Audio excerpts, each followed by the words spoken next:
What's good, people? This is Cypher, and I'm here to motivate you on this Monday. Allow me to indulge you in a conversation that might take up to about 2 or 3 minutes. Now, once upon a time, there was this man who was an Eskimo who lived in Alaska who was walking around the cold tundra.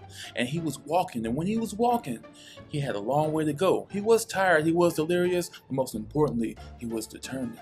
And overall, he was just a nice guy. He was a very nice guy. He has no name in his story because it does not matter.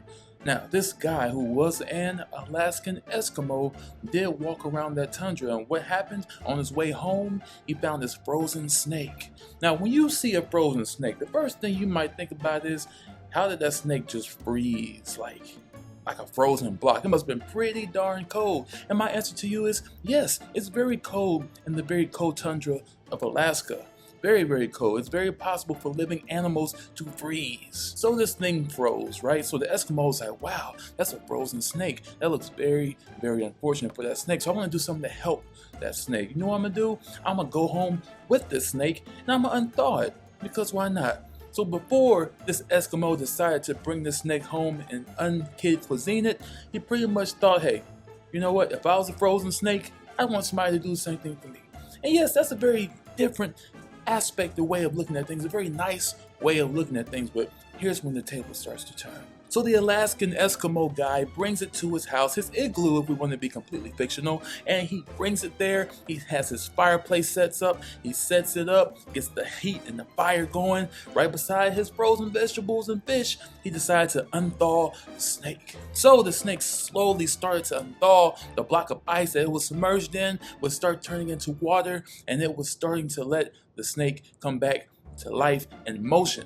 So when the snake came back to motion, it was very alive and well. Surprisingly, right? It happened. The Eskimo was very happy. He felt like he was very accomplished, like he really helped that snake out, because it was in a very not welcoming situation. So how does the snake decide to return the favor to the Alaskan Eskimo frozen food, kid cuisine, unthawing snake nice guy?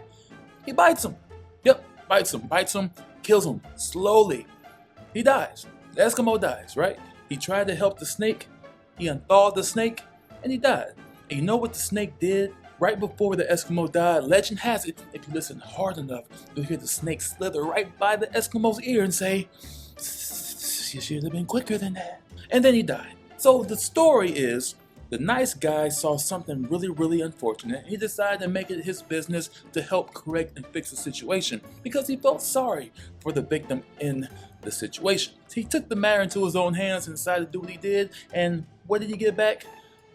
Death. A very unfortunate incident. The moral of the story is, never unthaw the snake. If you see something happening in real life and it looks like it's very bad, yes, your instinct will tell you to help, but you have to think about the situation and what can happen afterward. What are the consequences if I do help this person or this thing?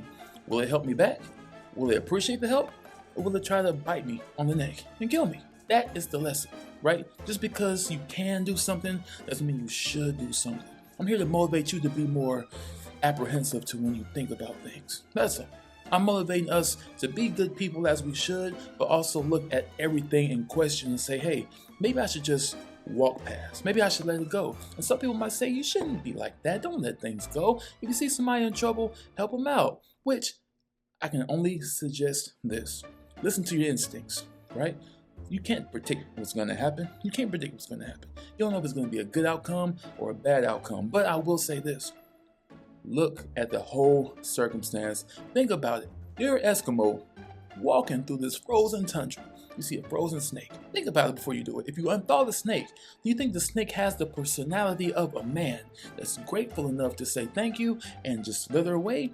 Or do you think that the snake is a snake? He is a beast. He sees you and bites you because he feels like you're threatening him. Even though he has been frozen for God knows how long, first thing he does is kill you because you are the threat. You're not the one that just unthawed him. You are the enemy. So think about things like that. So if you see somebody getting out there and they're in a very uncompromising, but yet still very compromising situation with another individual, and you think that you're helping them, think about the outcome of what can happen if it goes south.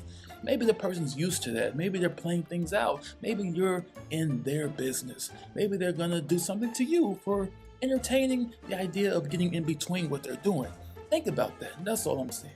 Not telling you to change your idea, not telling you to lose your morality, just saying that maybe you should consider all the aspects of outcomes of what's to happen.